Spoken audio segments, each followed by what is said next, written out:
Hello, everybody. Welcome to the new segment of the Film Pod called the Mouse Pod. I have two new co-hosts with me today, John and Marissa. Feel free to say Hi, hello. Hi, I'm John. I'm Marissa. And they're married. Yeah, we are. Look at that. Woo! Look at that. Look at that. Look at that sweet We bling. got that bling. That blang blang. That Bling, bling bling. bling. Yeah, I was at their wedding recently. Yeah, he was my that was groom pretty man. fun. It was awesome. Yeah, we've been married for a little over a month, so we're still that like cutesy couple that you see and you're just like, Those Ugh.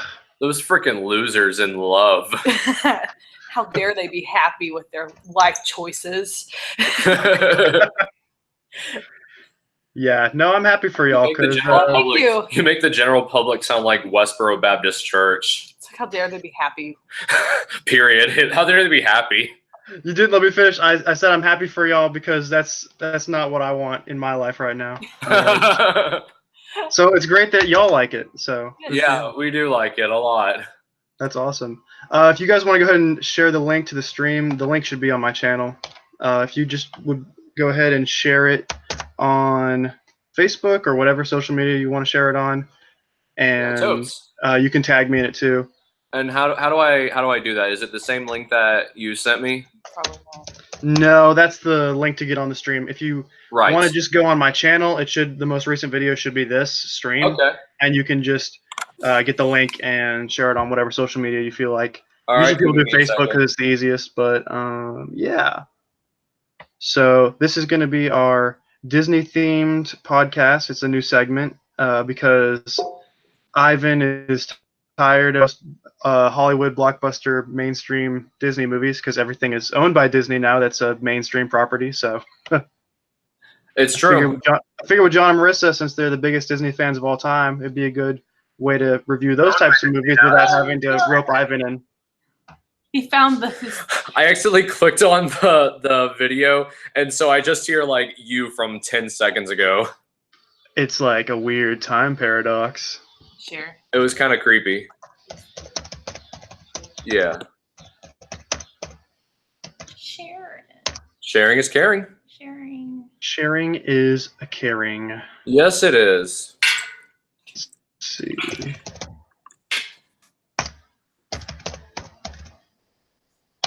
All right, and I just tagged y'all in it. So if you want to use my link to share whatever, you can do that too. But Oh, we already got the link. alrighty. Well, whenever you guys are done sending that out, we can get started. So tell us a little bit while you're sending the link out, y'all's history with your Disney obsession and why you guys are both qualified to be my co-hosts on the Mouse Pod, our Disney exclusive podcast. Should I go or you? You know, you start. I'm not. I don't know if I'm in frame, and I have this little setup. You see, I don't know if She's getting her necessarily. thoughts together for this. See, I don't necessarily consider myself a Disney fanatic as much as my wife. However, I am very well versed in all of the like sort of sub properties. So Pixar, Marvel, Star Wars, and surprisingly a lot of Miramax, even though that doesn't count anymore. I'm very well versed in, and I know enough so that it gives me and my wife a lot of common grounds, but at the same time, I don't know nearly as much as her on the classics, that it's able to keep the dynamic interesting and that it's not boring. Like, oh yeah, we've all seen the same old stuff. Yeah, like the first. I don't know. Well, we've constantly been introducing each other movies that we haven't seen. If like one person hasn't seen a movie, the other person will suggest it. And a lot of the ones I brought to the table were some of the classic Disney movies, classic Disney animation. So we're sharing. Yeah, like I never saw Bambi until I was with Marissa. And Bambi's my favorite. Oh, dude, Bambi was the first movie that ever broke my heart. The first movie that ever broke your heart. Yep, that and then Lion King right after. Oh man, that's rough. Because I owned all the VHSs, so I watched Bambi, then I watched Lion King, and after a while, I was just like, "This is sad." Oh, okay. Now I can see me. Oh, Yeah, I saw Bambi, and I saw Bambi. I was like, "I need my mom," and then I saw Lion King, and I was like, "I need my dad." And it's just like, Oh gosh. it creates that like that need for your parents. It's so sad. It is. I have a lot of VHS tapes. We have this whole Blu-ray collection, and we just actually filled it up completely, our little Blu-ray shelf. Mm-hmm. And I have all my old VHS tapes behind the Blu-rays, spanning back to Snow White, and a lot of them have not even been opened. They're not worth anything. If people think that VHS tapes are worth a lot of money, they're actually not. But I have a lot that haven't been opened. As far as me getting into Disney, no, this is not an exaggeration. I watched The Lion King about 3 times a day when I was a kid. I constantly had my parents rewind it. They would play it. It was over, and I wanted to watch it again. Oh, I hated rewinding. Yeah, back in the day. You remember those little machines that they would have where it would allow you to like speed rewind it? It was like a separate thing. I don't think I ever had one. That sounds awesome, though. Right? I had a friend who had it, but I never had one. I just rewound it in the VCR. But yeah, I think because of the availability of VHS tapes to our generation, it was very easy for us to get involved with the Disney classics. And I went to Disney World for the first time when I was 4. And I've gone maybe 7 times in my life. But I understand that Disney is the overlords and that their company is not the most squeaky clean, but I practically sold my soul. Don't sing too many of those notes because Disney will sue. Oh yeah. Oh yeah. I mean, big it's time. not like we have don't Disney need more videos removed. It's not like we have Disney just kind of. We got Disney merch all up in here. I mean, look at this. I bought this from the AMC theater the other day because I have no self-control. That's pretty lit, though. I gotta say, like, I love those special like popcorn containers. Oddly enough, we're just talking about The Last Jedi. I have one for The Last Jedi as well, which is weird because I have all this Last Jedi merch, but it's not even a movie I like that much. So. It's amazing what kind of merch you can just kind of collect, though. I mean, if you go to movie theaters, sometimes they'll give like that really good deal for like one of those popcorn containers where you get like the refillable popcorn and all the drinks and all that too. And sometimes they'll even give you cups. Like, it's cool type of merch they can just sell at the movie theater now. Like, I love getting all that stuff.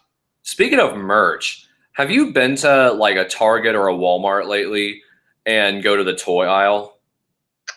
I have not, actually. The last time me and Marissa went to Target, there was an entire like designated like it looked almost like a kiosk, but it wasn't. It was just like a shelf dedicated to Toy Story 4 merch. It wasn't. They had an end cap dedicated to Toy Story 4 too, plus a whole separate shelf in the aisle. That's what I was meaning. Yeah, but I'm saying I was thinking of the word end cap, but that's something else. But they had. That's what you just described is really meta because basically Toy Story is about merchandise in a movie that can have merchandise produced about it. Yeah. So what's cool about Toy Story as well is that some of the toys like Mr. Potato Head and Slinky Dog were actual like produced toys that they put into the movie. And I guess they had to get the rights to put them in, but that's pretty cool. They did that back in the 90s. Yeah, they actually wanted to get Barbie involved in the first movie. Is it Mattel? Yeah, it's Mattel. They said no. The first movie ended up being a complete success. And then Mattel was Toy Story 2, they were like, we need her in the movie, please. And they have a whole Barbie aisle in Al's Toy Barn. Give us that advertisement. Yeah. So they have Barbies everywhere and then an actual character starting in Toy Story 3. So talking a little bit about the history of the movies, I was going to ask y'all before we get to the actual review, what is your personal histories with the Toy Story franchise? Because I have my own personal history as well I'd like to share. So one of y'all go ahead and go first. All right, I guess I'll go. Okay. All right, so Toy Story is kind of my Lion King, honestly. So when I was a kid, that was the VHS tape that I would just play and rewind over and over and over again. Apparently, there's a home video somewhere of me as a 3-year-old diving into the pool in my underwear screaming "To Infinity and Beyond." I want to watch that. Yeah, can we watch that? Can we get that on the show, actually? I don't know where it is, but I know it's somewhere. Sorry, do you see our cat? Yeah, I'm loving the cat in the He background. is running around this apartment like a maniac. He's gone crazy. Binks. Speaking He's of your- Disney, He's y'all's goofy Disney animal sidekick character. Yeah. he's just lost it. Well, he also hasn't seen us in a few days, so So he's really excited. yeah. So Marissa, what's your history of Toy Story? It's funny. I know I saw the first one on VHS tape. We lost a lot of my old VHS tapes somewhere. They're in a box hidden away. And since my parents are moving, I'm sure that box will be unearthed sometime soon. And I know we lost a lot of VHS tapes because I had like every Land Before Time on VHS. And then suddenly I could only find like one and then like 7. It's like I think I had the first 10 maybe. I don't know. Yeah. There were a lot of them. I stopped at Big Water. Was that 8? I don't know. But I feel kind of ashamed. I know the name of it. But I can't tell you the names of any of them. It's been that long. It's been probably 17 years or 16 years since I've seen Land Before Time. I love those movies though. Oh yeah. I think Toy Story might be one of the missing VHS tapes in that because I had to have seen the first one before I saw the second one. But I honestly don't remember. I did see Toy Story 2 in theaters. I think that's the first movie I remember seeing in theaters. The first movie I saw was Hercules. My parents took me to see Hercules. Oh, nice. And I have no memory of it because I was 3, I think. But I definitely remember sitting in the theater watching Toy Story 2 because I remember being horrified by the like dream sequence where he's like, I don't want to play with you anymore, and drops him, and it scared the hell out of me. I was rewatching the Toy Story trilogy like in preparation for Toy Story 4, and that dream sequence freaked me out today. The animations for the human characters in the first one freaked me out today. Oh man, Andy is an atrocity in the first one. That's why. And Sid's got those creepy beady eyes. Like he legit looks freaky. Or what about Scud? Oh, The Scud dog? is like he's like an N64 version of a dog or something. That's a perfect way to describe it. I remember getting the Toy Story movies on DVD. Sorry, my cat's just destroying all my stuff. But It's all good. yeah, Toy Story is just one of those things I always grew up and loved. Like, I think I got this probably in some Happy Meal or something when I was a kid. Surface wash only. Oh, they have Burger King. So this was like a Burger King, probably for Toy Story 2, that I still have after all these years. I think I have the Woody from Toy Story 2. It may have been the McDonald's toy of it because it's like a black and white Woody to be like on the TV show he had. Oh, I think wow. that's what it's supposed to be. I think he came with little strings like he was a marionette puppet. So that's really pretty cool. Yeah. So my personal history of Toy Story. The first Toy Story came out in 1995, and my mom told me that she saw that movie while she was pregnant with me. So technically, I was present for that movie in theaters. Then the second one came out in 99, and I was 3, and that was the second movie I had ever seen in theaters. The first one being Tarzan, which was pretty awesome. But it's funny because I live in a small town with shitty movie theaters.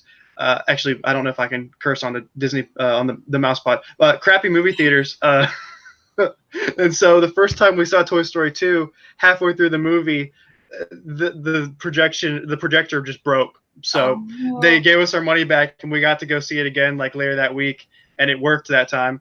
So I saw I saw Toy Story 2 in theaters, and then I also got Toy Story 2. I think when it came out on VHS. I think like the day it came out, we bought it and I watched it a million times. And I actually think I've watched Toy Story 2 more than Toy Story 1 because of the fact that that was the one I saw first. I think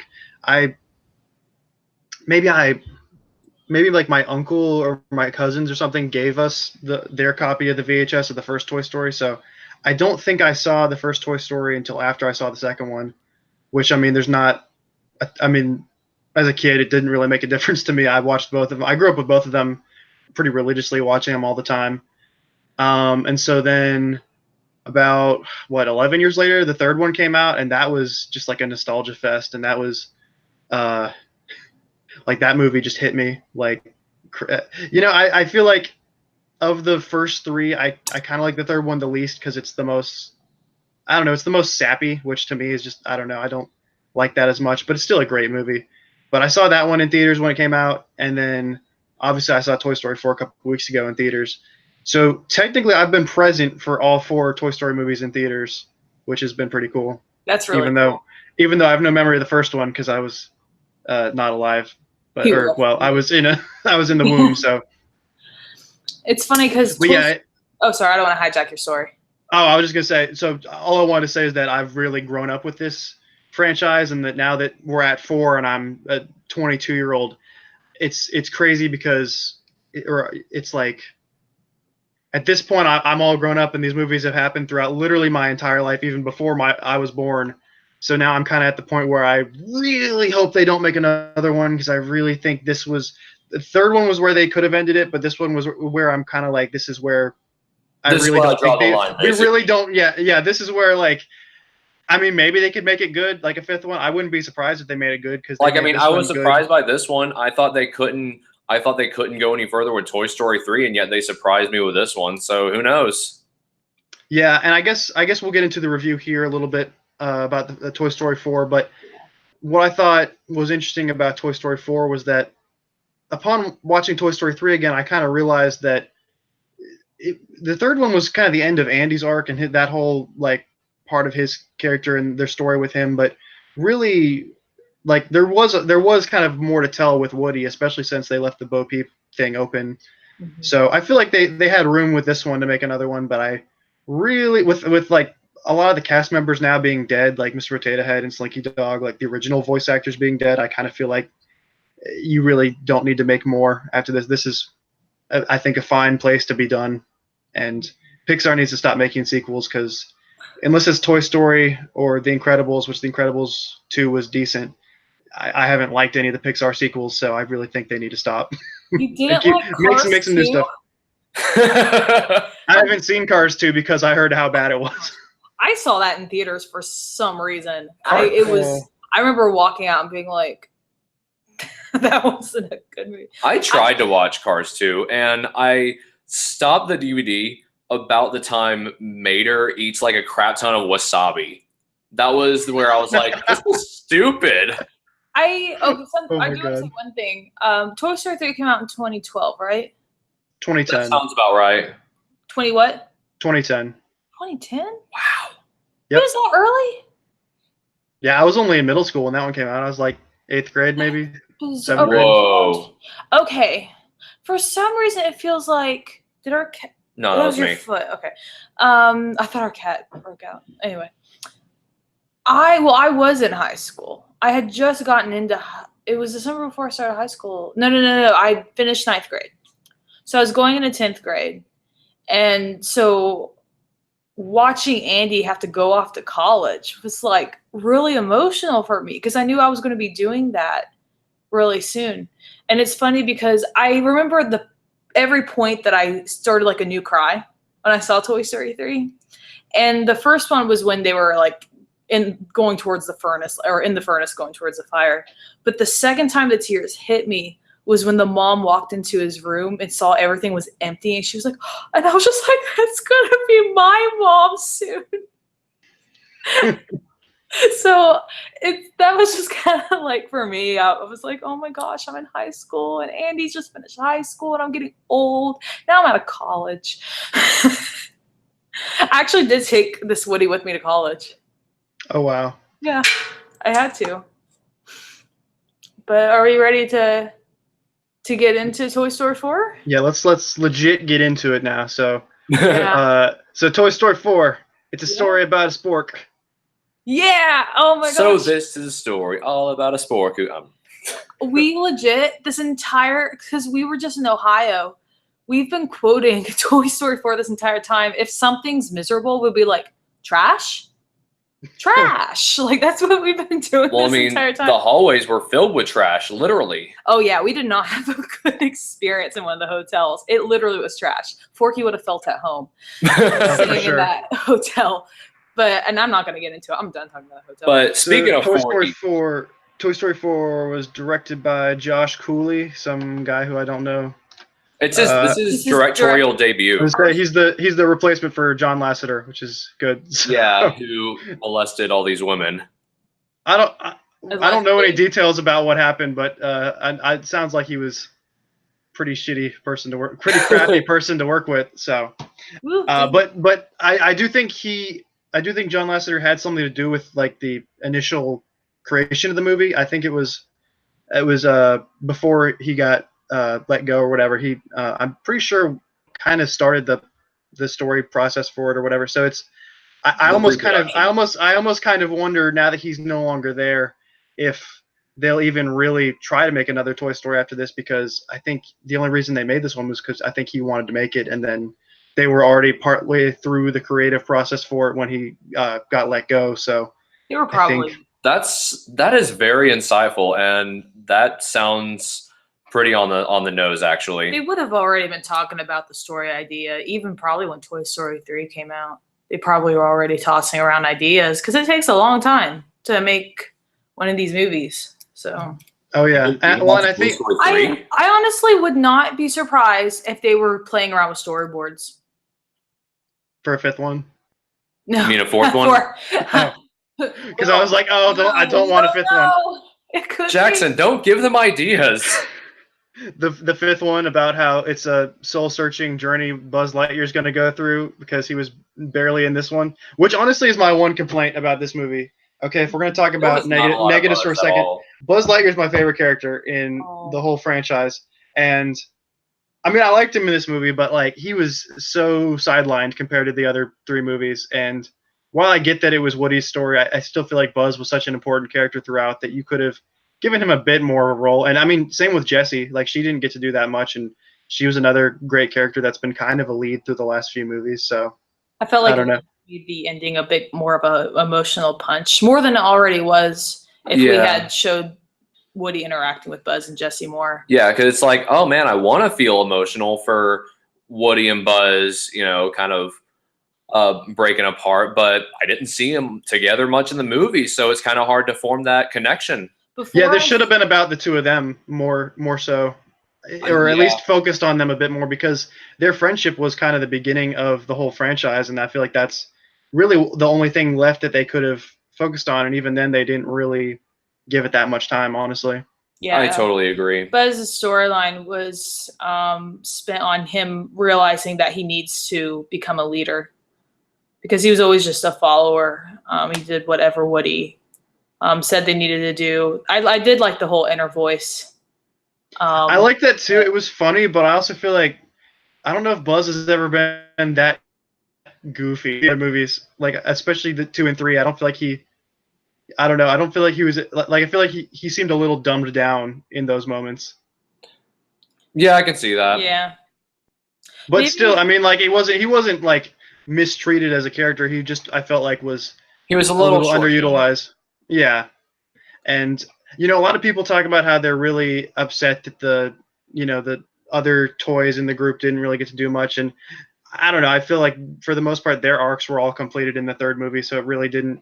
I feel like they didn't need to be in this one that much. I just would have liked to see more Buzz and maybe Jessie. I mean, that was, otherwise. But I guess we'll talk about the story a little bit because we've kind of jumped around a bit. But the story is basically Woody and the other toys are with Bonnie now, and Bonnie's not really that crazy about Woody because he's just an old cowboy doll, and she likes the Spork a lot, and the Spork has an existential crisis because he is just created. Basically, he's not really a toy; he just becomes one, and so he just comes to life. Made a friend. Yeah, and so he just wants to be trash, and so he tries to leave while they're on a road trip. Woody goes after him, and then in the process, Woody ends up running into an old flame, Bo Peep, and Woody starts to question his own role in being a toy. And I didn't even read that off Wikipedia. That was actually just off memory, so cool. That was pretty good. I love the scene at the beginning where Bonnie takes the sheriff badge off Woody and puts it on Jessie. And then the callback at the end of the movie where Woody takes it off and gives it to Jessie. Spoiler alert. Spoilers. There's going to be spoilers in this review. All around. Yeah. Oh, yeah. This is a spoiler. It's been out long enough. It's been out for like 3 weeks. Like we can talk about it. I mean, we also did just say that Woody and Buzz break ties. I mean, that's not even a spoiler. You could tell that from the trailer. That was what was going to happen. Oh, Yeah. Before the movie had come out, you said you knew the ending because they had the novel out or something. Yeah, And yeah. I told you.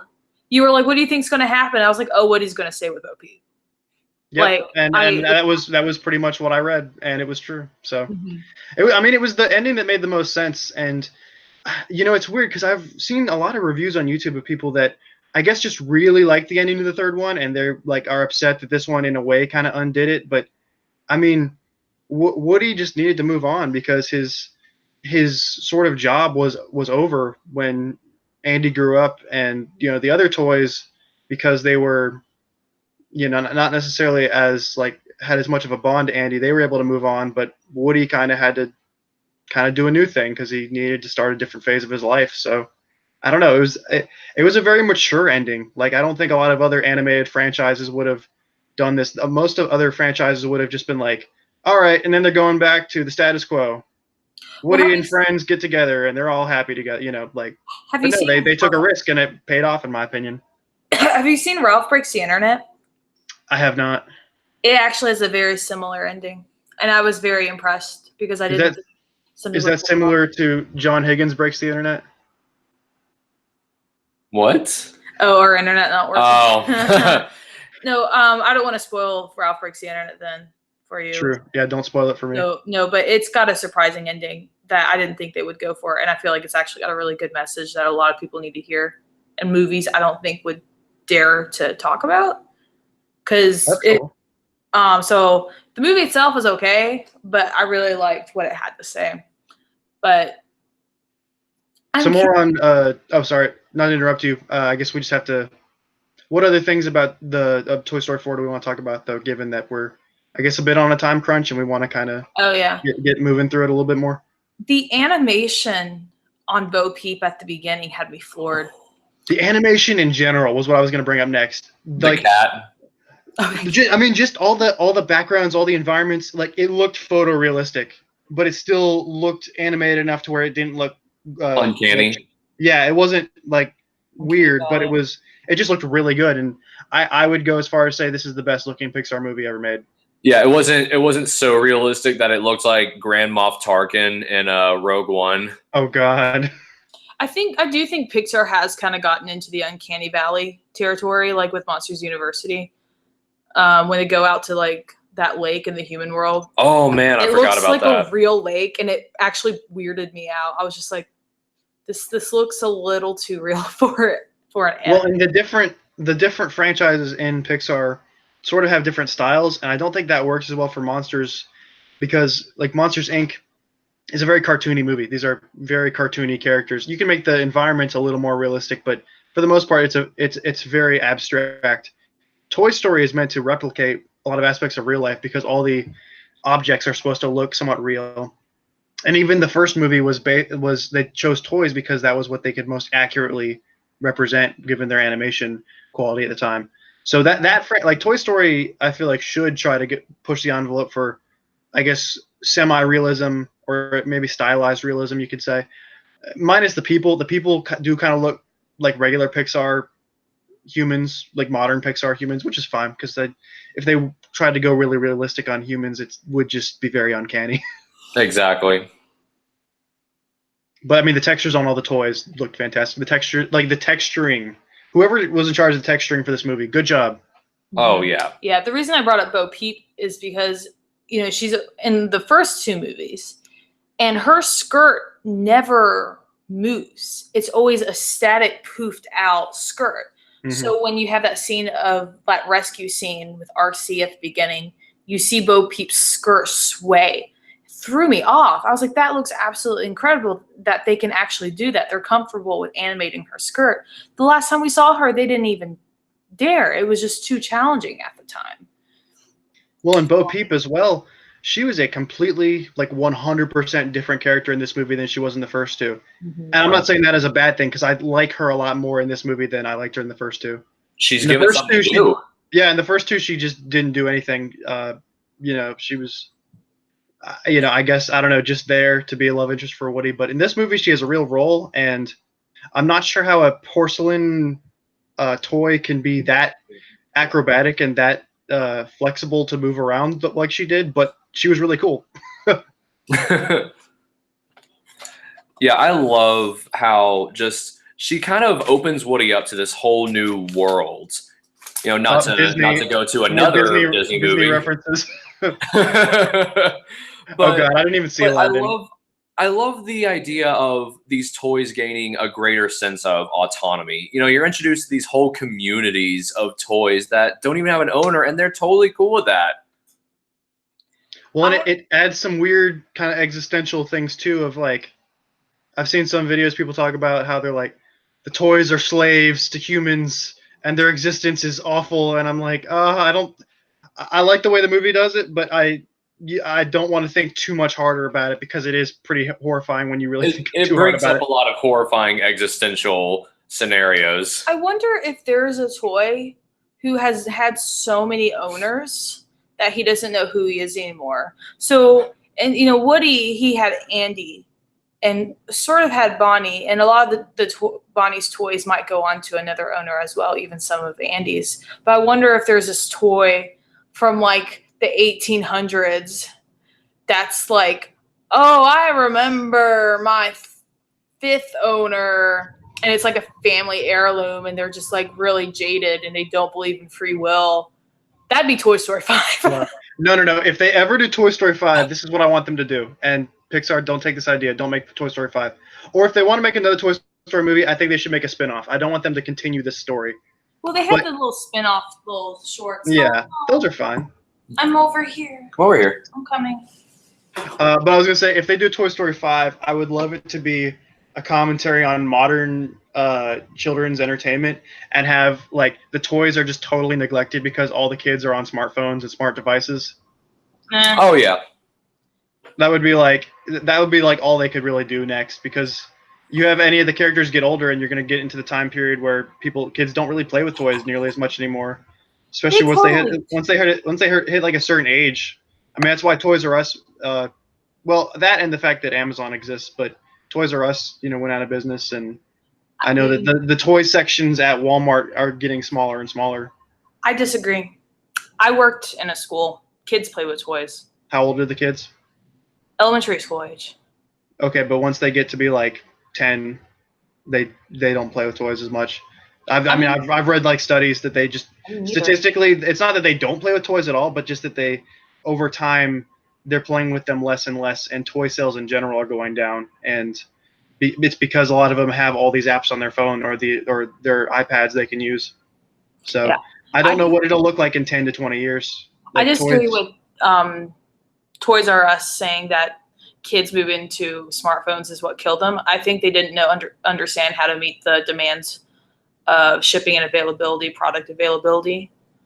I'll give them that too. Downhill long before. I think, because every kid stops eventually playing with Barbies, and then they might look stop at Jessie. In Toy Story 2. Yeah, even in Toy Story 2. I mean, they show, for Emily, it wasn't a smartphone that got her away, but it was makeup. She started getting into makeup, and that was for her. Because the thing is, every kid grows up anyway, so growing up or getting a smartphone, I don't think that doing a smartphone movie would be very wise. I think it'd be very, honestly, cliche. I legit just saw a commercial for MasterCard that had to do with, stay away from your phone. And I legit thought it was really dumb. Well, I wouldn't want it to be like preachy. I would just say it would be interesting if they went for like a modern commentary on like the roles of toys in like modern society. And I mean, I agree that Toys R Us was already going downhill. I feel like maybe some of the smartphone stuff was more of the nail in the coffin, really. But it's more so that I know that like little kids still play with toys, but I think it's getting to be kind of where like the age where like kids are growing up faster in a way, and because of that, they're abandoning their toys at younger and younger ages. Whereas like at one time maybe kids were like the average kid, maybe they were playing with toys so they were 12 or 13 or something. Then maybe that went to like 10, and now maybe it's more like 8, 9 they start. And I don't know. I mean, because like smart devices have so many things available on them that you can do that it, even for some parents, I think it's probably cheaper to get a kid like a smart device, or not cheaper to get it, but once you have the smart device, the apps are like 99 cents versus going and buying like a toy, which could be like $20 or whatever. So, but I don't know. I mean, it'll be interesting to see what happens in the future with it all. And, we certainly can't really predict what will happen yet, but it does seem like it's definitely put a dent, at least in the toy market, is what I would say. Since we're talking about time and like generations and stuff, I want to talk about Gabby Gabby. Oh, yeah. From, did she say the 50s? Because she realized 50s. that she and Woody were probably made around the same time. She's my favorite villain in any of the Toy Story movies. I love her because she's not even really a villain. She's the antagonist. Yep. But she has so much heart, and her actions are completely justified. She's not malicious, really, like... She's not Stinky Pete or Lotso. Yeah. Yeah. I really liked Gabby Gabby. And I liked that she didn't go with Bonnie, because when they kept saying like, "Oh, Bonnie will adopt you," I was like, I don't see that happening. I really liked Gabby Gabby.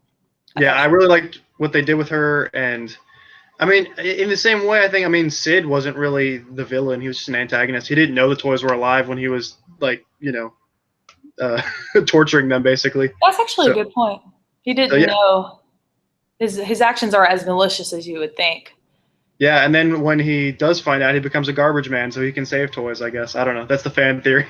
I think he just, honestly, with Sid, I think he went to some therapy, got over the issues he had with an absent father. Got over the issues of dealing with knowing that toys are alive. And got his help and ended up having a mentally healthy life. And in the year 2044, Sid became president. Yes. Yes, Sid became That's Toy Story 7. Oh my God. Toy Story 7, where he accidentally sees another toy move, and while he's in office, he starts having a crisis and a recall of what happened, and then he bans toys in the United States, and it's an uproar. We can't even play with toys anymore. Don't get Pixar ideas. I'll give him ideas if they pay me.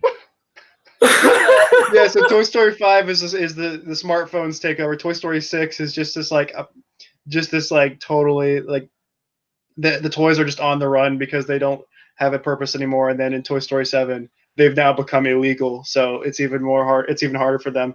Toy Story 8. They become blacklisted. Well, Toy Story 8 is like Mad Max toys. Yeah, and then Toy Story 9 is just Toy Story Episode 9 is the grand finale of the trilogies, the trilogy of trilogies. Yeah, the saga. Skywalker saga of Toy Story. They have to find life on another planet. No, Wall-E helps them get to another planet. Wall-E, it's a crossover with Wall-E. Wall-E helps them get to another planet. Well, that's, in a sense, you could say that is the future for the smartphone thing. Toys are not needed anymore on the Axiom. Everyone has their. Wow, we're just really getting into this. We've gotten totally off track about the actual movie. So let's talk about the ending, because we talked about all the little plot details. Before we get to the ending, I want to mention that this is the funniest Toy Story movie. Oh, Forky, Key and Peele, incredible. I love Ducky and Bunny. There's that scene where they're talking about how they're going to get the keys, and they come up with these ideas. And they all involve attacking that poor old woman. And then the way they actually get it, and then they don't tell anyone how they actually got it. It's so funny. He just puts it down in front of them. It was hard. It was really difficult. The scene where they picture them going to her house, she takes a bath with wine and she goes to bed and they just emerge from behind her. I was in stitches. I was laughing so hard. Well, I would almost say this film, I feel like, kind of had a different feel than the other three. I don't know what it really was about it. Maybe it felt a little bit funnier or something, but it still felt like it fit in with the other films, but there was something different about it. I can't really put my finger on it. It could have been the comedy. Maybe it was, I don't know, maybe the comedy was a little bit more modern of a style with kind of... I think so. I think it was, the comedy was definitely a different formula than the previous movies. But it worked really well, because I don't think you wanted to just repeat. And honestly, you know, I'll say this about this movie: when I first saw the trailer, I thought it was not like the teaser trailer, but like the actual trailer that gave away the plot. I honestly thought that this was going to be like really, really just middle of the line. Like, I thought it was honestly going to be pretty much the exact same thing as Toy Story 2, except that Woody actually decides to leave instead. Because that was kind of what they set it up. They kind of set it up as like, okay, well, he has this crisis and he can't decide what he's going to do. And I was like, that's the same plot as the second one. But the way that this plot, like this whole movie, like the plot is constantly shifting, and the everything, like so many things are happening at once, and it has such an interesting plot that's really unpredictable for the most part. I mean, I guess Woody going with Bo Peep is a little predictable, but everything else that happens in the like main plot was like totally caught me by surprise. Like Gabby's story caught me by surprise. Just the sort of different areas of the carnival they go to and the different things that happen was really, really great. And it was just, I don't know, it was unexpected, which is good because my biggest complaint with Toy Story 3 was that even though it was its own thing, it took a lot of the same cues from Toy Story 2. Like Lotso is just Stinky Pete, like they're the same character almost. They really are. Mhm. Which seeing it the second time made it less interesting for me. That's why I like Toy Story 2 more than Toy Story 3. But because they didn't do anything unique with him, he's just Stinky Pete, but he's a bear. But this one, even though I thought they were going to go in the really predictable route of just making it another ripoff of Toy Story 2, instead it was actually really its own thing. And I think, I don't know, it just has a lot of unique ideas that were never in the other movies, which is really cool. You know, the fact that Bo Peep has an actual role, the fact that Forky is this really unique character that changes kind of the dynamic of the story, the whole carnival setting and the antique shop, like all those settings were really cool. So I don't know. In general, I thought that this movie was just really fun, and it was a nice surprise for sure. What did you guys think about it? I guess sort of compared to maybe your expectations going in. I think it's kind of cliche now to say everyone went into Toy Story 4 feeling nervous. But it's for a good reason. It's a cliche for a reason. Yeah, it could, because Toy Story 3 had such a feeling of, finality. Finality. But yeah, as you said, Toy Story 3 ended Andy's story, but what about Woody? It does. I do wonder though if Andy comes back to Bonnie like several years later, Like, hey, where's my toys? and she's like, "Oh, I lost Woody," and he's like, You did what? I know that should have been an after credits scene. I He's like he's like back from college. He's like, so just checking in. How are the toys? She's like, oh, I love all of them except Woody. I lost him at a carnival. It's like I knew I shouldn't have left him with her. Should have taken him. Especially considering that he almost doesn't give Woody to her in the third one. Yeah, he exactly. hesitates. He's just like, when she's like, my cowboy, and then she was just like, forget that, my cowgirl. Yeah, it is weird that she goes from loving Woody in Toy Story 3 to just buy the. I don't know, maybe because she was just over him by that point, but it was funny that she made such a big deal about having to get him in the third one, and then the fourth one, she's like, you can stay in the closet. Yep. But no, I left Toy Story 4 feeling great. I felt great. I felt like so many emotions because, we were talking about laughing, and it also had a lot of emotions, and it was just a great balance of the two. I was crying. Honestly, I rewatched all three of the other movies before watching this one. Same. Every single Toy Story movie, it's amazing. Every single one has moments where I want to cry. And I'm pretty sure I did cry a couple times throughout watching all of them. I don't think I cried watching the fourth one because I was in the theater with people and I didn't really feel like doing that.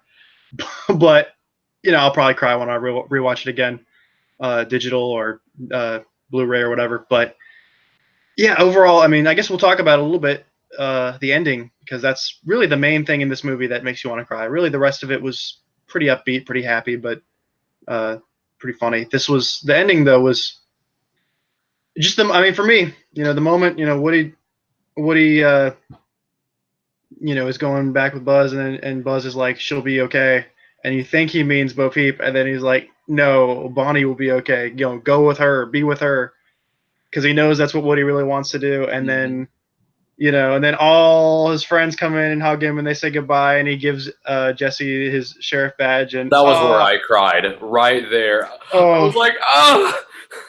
And then Woody and Buzz hug each other for the last time. They've been friends for so long, and Tom Hanks and Tim Allen could barely get through their lines. They said they had to do it in separate booths. I've heard. Yeah, like they couldn't do it. It was just too emotional for them. I don't blame them. It's been 24 years. That's insane. Yeah, it's been around as long as I've been alive. I know it's been around longer than I've been alive. So. Yeah. Shorter than I've been alive. That says what our ages are here. Because you're born in 96, right? Yeah. Y'all were what, 94? 95, 96. Yeah. Wow. So yeah, you were born before Toy Story. You were born like during it, and I was born after. Probably right before it. Because he was born right before Toy Story. My mom was giving birth during the premiere. Really? No. I was like, they had premieres for Toy Story back then, a totally unknown studio. What actual date did it come out? Do you know? It was Thanksgiving 1995 because the first. Okay, so I was almost a year old at this point. I was a year old. Okay, because the first two came out like Thanksgiving, and then 3 and 4 have come out in the summer. So yeah. What's funny is. I just realized that Toy Story 2 is not the first movie I remember seeing in theaters. You mentioned Tarzan. Mm-hmm. I remember seeing Tarzan in theaters. Yeah, Tarzan was the first one I ever saw. Yeah, for me it was Hercules, but I do remember seeing Tarzan. So that's Tarzan's soundtrack kicks so much butt. Oh yeah, like he did his dance with his mom to "You'll Be in My Heart." That's true. So that's one of the few Disney VHS tapes that I remember having. Yeah, and speaking of Disney, I did my dance with my dad to "Can You Feel the Love Tonight," the Elton John version from Lion King. So nice. And I'm wearing a Disney cruise shirt. Yeah, we're all being Disney. Yeah. We're all whores here. I could grab. Well, you can't say whore in a Disney video, John. We are harlots. No, it's still too strong.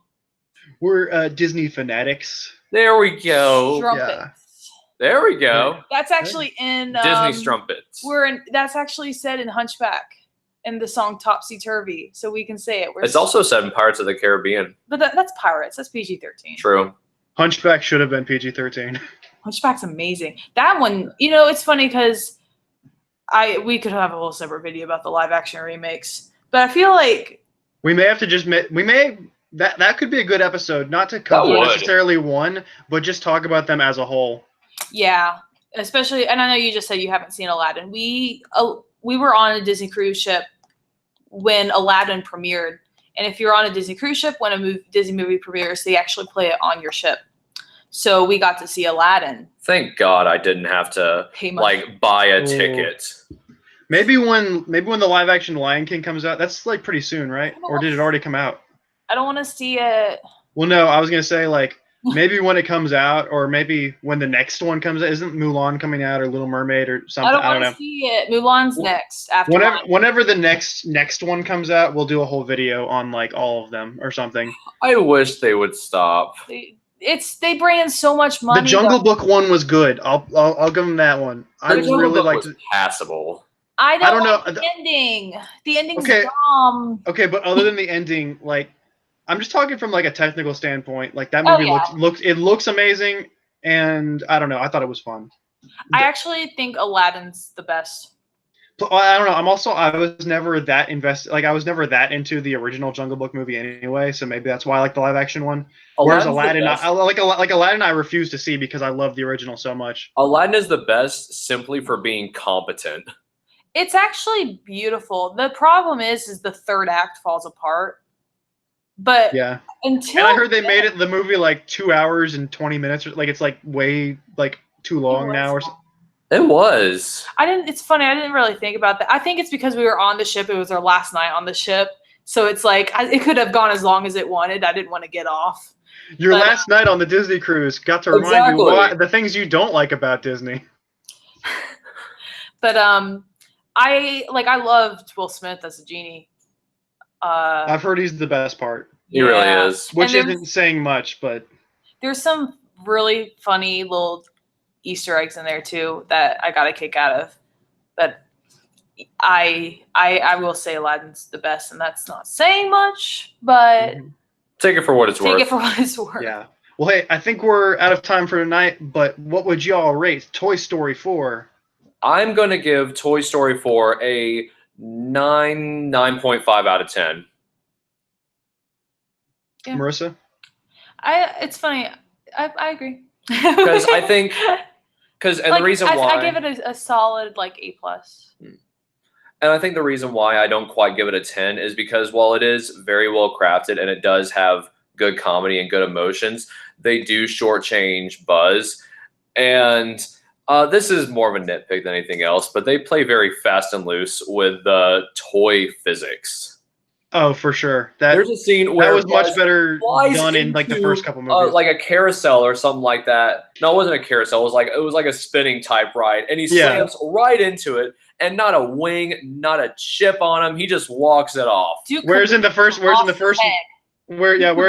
movie he jumps just off like a staircase and his arm breaks off. Exactly. It's not consistent.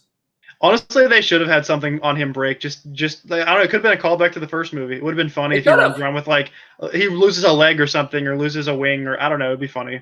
Well, Bo Peep's lost a limb. But she was able to tape it back on or whatever. Yeah. Oh my gosh, when he pulls it off and she starts freaking out, and he's like, she's like, oh, I'm just messing with you. Yeah, I mean, considering that the big fan theory before this movie came out was that Bo Peep was shattered or something between 2 and 3. I'm glad they at least put some kind of reference into the fact that she's made of material that should break at some point, given all the crazy things she does. Yeah, exactly. Yeah. Well, one of our sheep loses a limb. Yeah. Well, the sheep would also be porcelain because they're all part of the same lamp or whatever. But yeah, I would also give Toy Story 4 a 9 out of 10. I've only seen it once, so that's what I would give it now. I'm sure after a rewatch, maybe I would change it, but overall, I really enjoyed it. So thank you guys for coming on, and we will definitely do some more Mouse Pod episodes. I guess whenever more Disney movies come out that we're all willing to see, and Ivan probably won't see. So what's next then? Well, I will say I'm so pumped for Frozen 2. Yeah, I was gonna say that we will obviously do an episode on Frozen 2. I'm pumped. I think it's gonna be fantastic. Yeah, the Mouse Pod is not going to be a monthly thing like the Film Pod is, but we'll just do it whenever something comes out that we feel like talking about. So really, yeah, Frozen 2 will be another one. I feel so honored that we're picking up Ivan's scraps. We're gonna be on a cruise when the last Star Wars comes out. Oh God, yeah, I don't even know. I don't even know which podcast we're gonna end up talking about that one on. I don't know. Maybe we could. That might be one that we bring on a bunch of people for, but I don't know. I'm slightly hyped for episode 9, and I also am dreading it because I know it's gonna be loved and hated. So I don't really care. It's just sad. Yeah, I'm ready for it to be over. I'm just like toy. Yeah. I guess I'm excited to see Palpatine. That's really the only thing I'm excited for. She returns. Like if Palpatine wasn't in the movie, I'll admit I would probably feel like exactly what you just described. But if Palpatine gets to do some cool stuff in this movie, then it's worth it. I want to see. And I guess the Knights of Ren are finally coming in too. So I don't know. There might be some cool things in it, but overall, it's gonna be very thrown together, I'm sure. So I don't know how I always end up talking about Star Wars in every single podcast. Somehow Star Wars gets brought up and we get on some kind of rant about it. But yeah, stay tuned in for more episodes. We'll do a live action Disney episode, and we can. And if we have a period of time where maybe something doesn't come out, we could always just do a discussion where we talk about live action Disney movies or maybe some classic Disney movies we want to talk about. Or I'm totally open to us having a free format with this. So whatever y'all want to do, hit me up and we'll make some podcasts on it. So I'm always open to talk about Disney. Exactly. So really, I haven't picked up on that. Is that true? All right. Well, thank you everybody for listening to the Mouse Pod. I am JT Dubs. I'm J Higgs 909, aka Higgs Flicks. I'm Marissa, an official part now of Higgs Flicks. Oh yeah, y'all check out Higgs Flicks. I put the link in the description to the channel. He made a really funny video recently reviewing one of my short films, so go check it out. I was legit laughing while he was filming it. Like I was like doing that silent laugh. Like Yeah, it's so Yeah, funny. she was kind of behind the camera, making sure I was in frame. And she was struggling so hard not to die laughing during the whole thing. Yeah. That's great. amazing. All right. Well, thank you everybody for watching, and we'll see you guys next time. Peace out. Bye-bye.